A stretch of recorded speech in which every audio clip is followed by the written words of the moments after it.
ఎల్పీయు ప్లేస్మెంట్ల రికార్డులు సృష్టిస్తోంది. Final year student 2.5 కోట్ల ప్యాకేజ్ పొందుతున్నారు. 1700 మందికి పైగా ఎల్పీయు స్టూడెంట్స్ 10 లక్షల నుంచి 2.5 కోట్ల ప్యాకేజెస్ పొందారు.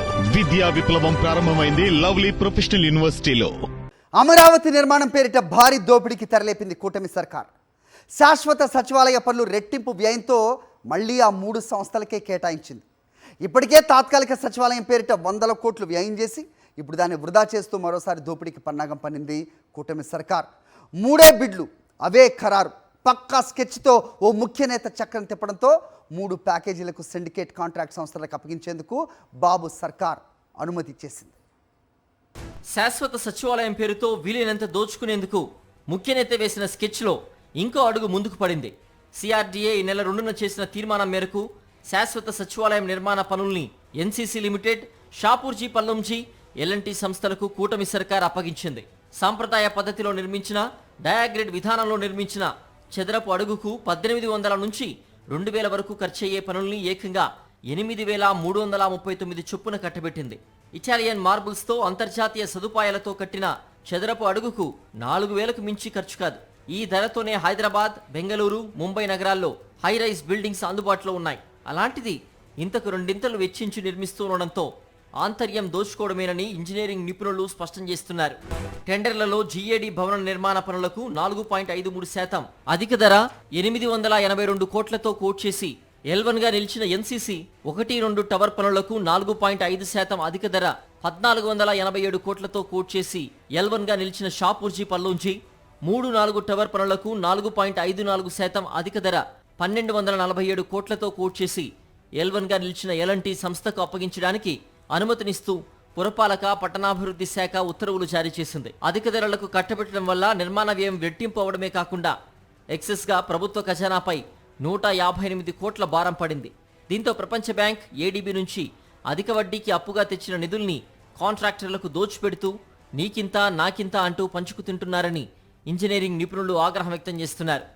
రివర్స్ టెండరింగ్ నిర్వహించుంటే సగటున 5% తక్కువ ధరకు పనులు చేసేందుకు కాంట్రాక్టర్లు ముందుకొచ్చేవారని, కనీసం 320 కోట్ల మేర ఖజానాకు మిగిలేవని స్పష్టం చేస్తున్నారు.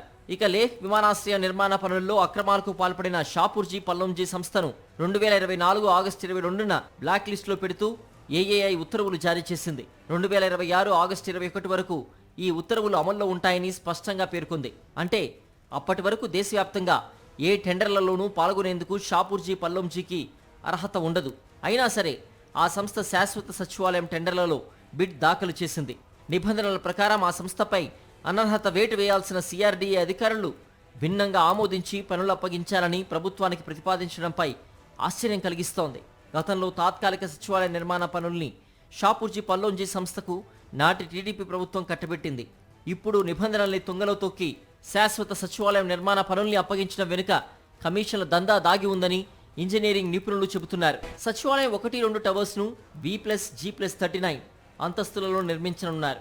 ఈ పనులకు 1423 కోట్లను కాంట్రాక్ట్ విలువగా నిర్ణయించి టెండర్లు పిలిచింది. సచివాలయం 3-4 టవర్స్ను B+G+39 అంతస్తులతో నిర్మించనున్న పనులకు 1247 కోట్లను కాంట్రాక్ట్ విలువగా నిర్ణయించి సిఆర్డీఏ టెండర్లు పిలిచింది. ముఖ్యమంత్రి ఆఫీస్, విభాగాధిపతుల ఆఫీసుల కోసం సచివాలయంలో జీఏడీ ఐకానిక్ టవర్ను B+G+49 అంతస్తులతో నిర్మించనున్నారు. ఈ పనులకు 844 కోట్లను కాంట్రాక్ట్ విలువగా నిర్ణయించి టెండర్లు పిలిచింది. ఈ టెండర్లలో 3 ప్యాకేజీలకు ముఖ్య నేత ఏర్పాటు చేసిన సిండికేట్లోని ఎన్సీసీ, ఎల్ఎన్టీ, షాపూర్జీ పల్లంజీ సంస్థలే బిడ్లు దాఖలు చేశాయి. మరోవైపు 1-2 టవర్ల నిర్మాణ పనులను 4.5% అధిక ధరకు అంటే 1487 కోట్లకు కోట్ చేసి L1గా నిలిచిన షాపూర్జీ పల్లంజీ దక్కించుకుంది. జీఎస్టీ, సీనరేజీ, నాక్ వంటి పనుల రూపంలో 275 కోట్లు రియంబర్స్ చేస్తామని సిఆర్డీఏ పేర్కొంది. అంటే 1-2 టవర్ల కాంట్రాక్ట్ విలువ 1762 కోట్లుంటుంది. ఇదే పనుల్ని 2018లో 932 కోట్లతో పూర్తి చేసేందుకు సిఆర్డీఏతో షాపూర్జీ పల్లంజీ ఒప్పందం చేసుకుంది. అంటే 2018తో పోల్చితే ఇప్పటికే ఈ టవర్ల కాంట్రాక్ట్ వ్యయం 830 కోట్లు పెరిగినట్లు స్పష్టమవుతోంది.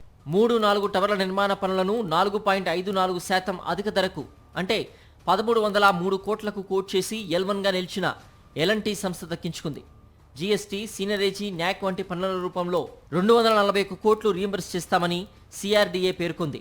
అంటే 3-4 టవర్ల కాంట్రాక్ట్ విలువ 1545 కోట్లుగా ఉంది. 2018లో ఇదే పనులను 784 కోట్లతో పూర్తి చేసేందుకు సిఆర్డీఏతో ఎల్ఎన్టీ ఒప్పందం చేసుకుంది. అంటే 2018తో పోల్చితే ఇప్పటికే 3-4 టవర్ల కాంట్రాక్ట్ వ్యయం 760 కోట్లు పెరిగినట్లు తేటతెల్లమవుతోంది. జీఏడీ భవన నిర్మాణ పనులను 4.53% అధిక ధరకు అంటే 882 కోట్లకు కోట్ చేసి L1గా నిలిచిన ఎన్సీసీ సంస్థ దక్కించుకుంది. జీఎస్టీ, సీనియరేజ్, న్యాక్ వంటి పన్నుల రూపంలో 163 కోట్లను రీయింబర్స్ చేస్తామని సిఆర్డీఏ పేర్కొంది. అంటే ఆ పనుల కాంట్రాక్ట్ విలువ 1046 కోట్లు. 2018లో ఇదే పనులను 554 కోట్లకు ఎన్సీసీ సంస్థకు సిఆర్డీఏ అప్పగించింది. 2018తో పోల్చితే ఇప్పటికే ఈ కాంట్రాక్ట్ వ్యయం 492 కోట్లు పెరిగింది. శాశ్వత సచివాలయ నిర్మాణాన్ని 2018లోనూ ఇప్పుడు డయాగ్రిడ్ విధానంలోనే నిర్మించేలా కాంట్రాక్టర్లకు ప్రభుత్వం అప్పగించింది. అప్పటితో పోల్చితే సిమెంట్, స్టీల్, డీజిల్, పెట్రోల్, నిర్మాణ సామాగ్రి ధరల్లో పెద్దగా వ్యత్యాసం లేదు. పైగా ఇప్పుడు ఇసుక ఉచితం.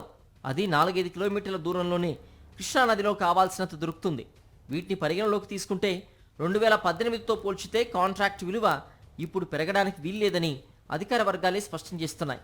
కానీ ఇప్పుడు వాటి కాంట్రాక్ట్ వ్యయం 2083 కోట్లు పెరిగింది. 5 భవనాల నిర్మిత ప్రాంతం 4,85,000 చదరపు మీటర్లు. అంటే చదరపు అడుగు 8,339 రూపాయల చొప్పున నిర్మాణ పనుల్ని కాంట్రాక్ట్ సంస్థలకు అప్పగించినట్లు స్పష్టమవుతోంది. సంప్రదాయ పద్ధతిలో నిర్మించిన, డయాగ్రిడ్ విధానంలో నిర్మించిన నిర్మాణ వ్యయంలో పెద్దగా తేడా ఉండదని ఇంజనీరింగ్ నిపుణులు స్పష్టం చేస్తున్నారు. చదరపు అడుగుకు 1800 నుంచి 2000 రూపాయల వరకు వ్యయం అవుతుందని చెబుతున్నారు.